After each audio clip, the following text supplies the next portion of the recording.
여러분의 획기적인 아이디어나 멋진 스토리가 막상 글로 쓰거나 남에게 이야기하려고 하면 제대로 전달이 안 돼서 답답하신 적 많으셨죠? 마치 우리가 열심히 운동을 하는데 몸에 근육이 안 생기는 것처럼 말이죠.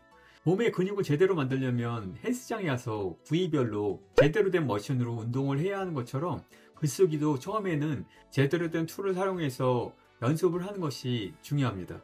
오늘은 마치 헬스장에서 근육을 키워주는 머신과 같은 글쓰기 말하기의 스킬에 대해서 여러분께 설명해 드리도록 하겠습니다. 함께 가보시죠. 오늘 제가 소개시켜 드릴 툴은 온라인 글쓰기에 관련된 가이드인데 굉장히 방대한 양이에요. 온라인 글쓰기뿐만 아니라 유튜브 컨텐츠를 만들 때, 스토리텔링을 할 때 도움이 되는 프레임워크들을 소개해 주기 때문에 이걸 가지고 여러분께 소개시켜 드리도록 하겠습니다. 근데 보시다시피 이게 다 영어이기 때문에 제가 한글로 다시 한번 편집한 내용을 가지고 좀 이해하기 쉽게 설명을 해 드릴게요. 보시다시피 8가지 프레임워크에 대해서 설명해 줍니다. 이 순서대로 프레임워크를 알 필요는 없기 때문에 오늘 영상에서는 제가 가장 도움이 많이 됐던 두 번째 프레임워크, 끝없는 아이디어 생성기 먼저 설명을 해드리고 다음 영상에서 나머지 프레임워크에 대해서도 추가적으로 설명해 드릴 수 있도록 하겠습니다. 이 두 번째 프레임워크만 하더라도 이렇게 긴 내용입니다. 근데 이 긴 내용을 하나하나 다 설명해 드리면 너무 기니까 제가 요거를 짧게 10분 안에 여러분이 이해하실 수 있도록 다시 한번 정리를 한번 해 봤습니다. 요 한 장을 통해서 여러분이 좀 더 쉽게 이해하실 수 있을 것 같아요. 그게 블로그가 됐든 아니면 유튜브의 컨텐츠가 됐든 어떤 이야기의 주제를 선정하는 방법입니다. 네 가지 프레임이 있는데 첫 번째 주제 선정 방법, 두 번째 신뢰성 부여 방법, 경로 설정 방법, 마지막으로는 접근 방식. 첫 번째, 주제에 대해서 먼저 살펴볼게요. 다음 세 가지 룰을 따르면 되는데, 주제 선정 시에는 가능한 구체적으로 누굴 위한 것인지, 더 중요하게는 누굴 위한 것이 아닌지에 대해서 명시를 해야 됩니다. 예를 들어서, 가능한 구체적으로 돈 투자에 관한 글을 쓰고 싶다. 그냥 글을 쓰고 싶다가 아니죠. 그 다음에 누굴 위한 것인지 명시. 20대의 돈 투자에 대해 쓰고 싶다. 누굴 위한 것인지 명확하게 제시를 했죠. 더 중요하게는 누굴 위한 것이 아닌지 20대의 돈을 투자해서 30대의 첫 임대주택을 구입하는 방법에 대해서 쓰고 싶어요. 그럼 뭐 임대주택의 대상자가 아닌 사람은 이 글을 읽을 필요는 없겠죠. 이렇게 주제는 모호하게 쓰지 말고 구체적으로 누굴 위한 것인지 누굴 위한 것이 아닌지에 대해서 명시하는 것이 좋습니다. 두 번째, 내 글에 어떻게 하면 신뢰성을 부여할 수 있을까? 세 가지 방법이 있는데 첫 번째, 가장 쉽죠. 나는 이 분야의 전문가다라는 것을 밝히면 됩니다. 두 번째, 나는 전문가는 아니지만 전문가들을 큐레이팅하고 있다. 세 번째, 나는 전문가도 아니고 전문가들에 대한 이야기를 정리하는 것도 아니지만 이 분야에 대해서는 나의 경험이 엄청 많아. 나의 개인적인 경험을 말하는 거야. 이렇게 세 가지로 글에 신뢰성을 부여할 수 있습니다. 예를 들어서 첫 번째 전문가.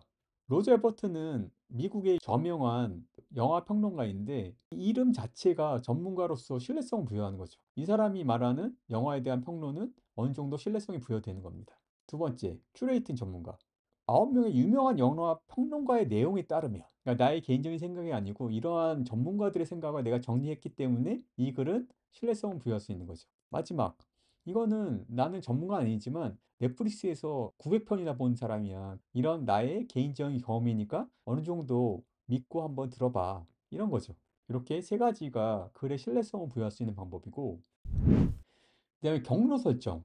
이 4A라고 불리는 이유는 요 actionable, analytical, aspirational, anthropological 네 가지 단어의 앞 A를 따서 4A라고 명명했는데 첫 번째 실행 가능, 두 번째 분석적인 내용, 세 번째 어떤 포부를 밝히는, 네 번째 어떤 인류학적인 접근. 이게 어떤 내용이냐면 첫 번째 실행 가능. 독자들에게 재정적 자유를 실행할 수 있는 방법에 대한 글을 쓰는 거죠. 두 번째 분석적인 방법. 이 분석의 수치가 어떤 걸 의미하는지에 대해서 분석적으로 설명해 주는 걸 말하는 거죠. 세 번째, 포부적. 아, 너도 할 수 있다. 나도 했다. 나도 할 수 있다. 어떤 동기부여인 거죠. 이걸 할 수 있는. 마지막으로는 인류학적으로. 아, 이거는 돈과 정서적인 관계에 대한 어떤 인류학적인 설명을 하고 싶다. 내 글의 경로, 방향성을 설정하는 것입니다. 내 글의 방향성은 실행 가능하거나 분석적이거나 포부적이거나 혹은 인류적이거나 이런 방법을 선택을 해야 되겠죠. 마지막, 입증된 접근 방식. 이건 뭐냐면 이런 식으로 글을 써내려가면 많은 사람들이 관심을 갖는다는 거죠. 어떤 방법에 대한 것, 아니면 내가 배운 교훈에 관한 것, 혹은 내가 한 실수에 관한 것. 방법에 대한 기사라면 1단계, 2단계, 3단계 이런 방법이 있다. 이렇게 설명을 해야 되는 거고, 마찬가지로 나는 이런 교훈을 배웠다. 레슨 1, 레슨 2. 내가 어떤 나의 실수에 하는 거라면 난 이런 실수, 이런 실수를 했다. 구체적인 방법을 알려주거나 내가 배운 교훈을 공유하거나 내가 한 실수들을 알려주는 이런 거 같은 경우는 사람들의 많은 관심을 끌 수 있는 입증된 접근 방식이란 거죠. 요 네 가지 프레임워크를 통해서 생성된 몇 가지 주제에 대해서 예를 한번 들어서 설명해 볼까요?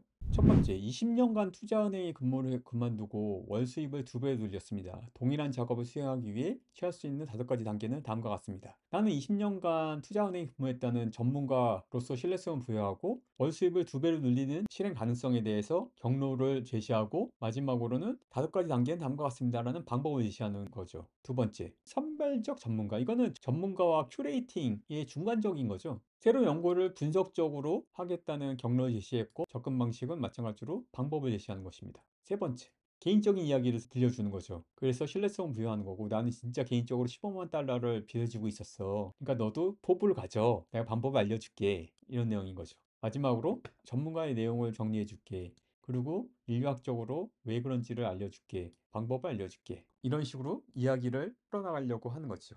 내가 가지고 있는 아이디어나 생각을 풀어나갈 때 이 네 가지 프레임워크 안에서 어떤 식으로 좀 더 구체화할지에 대해서 생각해 보면 많은 독자들이 관심을 가질 만한 그런 컨텐츠를 여러분도 만들어낼 수 있을 것입니다.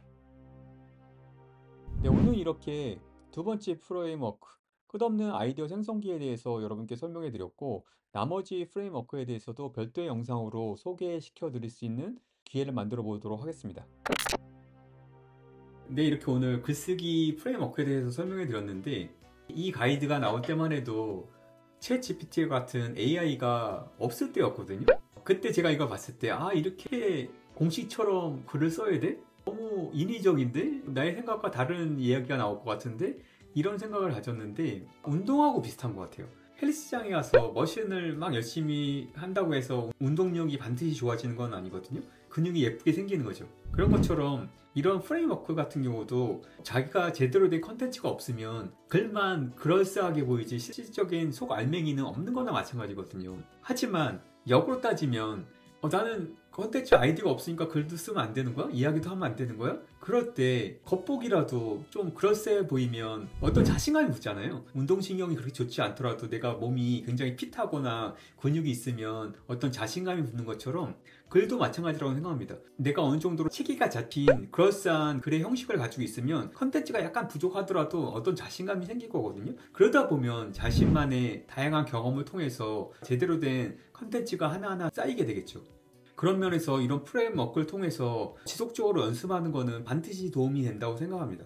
그리고 요즘 같은 경우는 사실 이런 프레임워크를 그대로 AI에 적용시키면 수많은 내용들이 막 생기거든요. 내가 고민할 필요도 없이 진짜 쫙 내용 나오잖아요. 이건 마치 어떤 생각이 드냐면 운동으로 따지면 스테로이드 주사 맞는 것 같은? 내가 운동한 것보다 훨씬 더 근육이 커지잖아요. 그런 것 같아요. 챗 GPT 통해서 다양한 글들을 막 올려놔. 보는 사람들은 글 많이 쓰네, 글 잘 쓰네 그렇게 생각할 수 있겠지만 본인이 생각해서 나온 게 아니기 때문에 허상인 근육과 비슷한 거겠죠. 운동 능력이 없는 근육과 같은 겉보기에만 화려한 그런 글이 될 수 있다고 생각해요. 근육은 점점 커지는데 나의 운동신경은 오히려 떨어지고 몸의 건강은 더 나빠지는 것처럼 우리가 AI에게만 너무 의존하다 보면 결과물은 많이 생기겠지만 실질적으로는 나의 그 아이디어나 창의력은 오히려 더 떨어지는 그런 결과가 생길 거라고 생각합니다. 근데 이제 운동과 비슷한 것 같아요. 예를 들어서 근육을 크고 예쁘게 만드는 게 최종 목표 아니야? 결과 아니야? 그렇게 접근한다고 치면 그런 사람들은 스테로이드를 맞는 게 크게 나쁘지 않다고 생각할 수 있죠. 그건 판단의 나름인 거죠. 글쓰기도 마찬가지입니다. 내가 기본적인 프레임워크만 잡고 나머지는 내 경험과 아이디어에서 만들어낼 거야. 그렇게 접근할 수도 있는 거고 아니면 독자들이 좀 더 재밌고 관심을 가지고 있는 거면 되는 거 아니야? 근데 그게 내 생각이 아니어도 상관없는 거 아니야? 그게 더 중요하다고 생각하면 AI를 통해서 할 수도 있는 거겠죠. 이 판단은 여러분 스스로 내려야 될 거라고 생각합니다. 여러 가지 프레임워크 중에서 가장 제가 도움이 많이 됐던 두 번째 프레임워크에 대해서 설명해 드렸고, 사실 나머지 프레임워크들도 알아두시면 굉장히 좋거든요. 추가적인 영상을 통해서 여러분께 설명해 드리도록 하겠습니다. 그리고 오늘 설명해 드린 한 장짜리 정리 요약본은 영상 아래 자세히 보기에 링크를 걸어 두도록 하겠습니다. 여러분의 이야기를 만드는 데 도움이 조금이라도 되셨길 바라겠습니다. 누구나 자기 이야기를 할 수 있다. 이야기해준 애였습니다. 안녕. 바나나.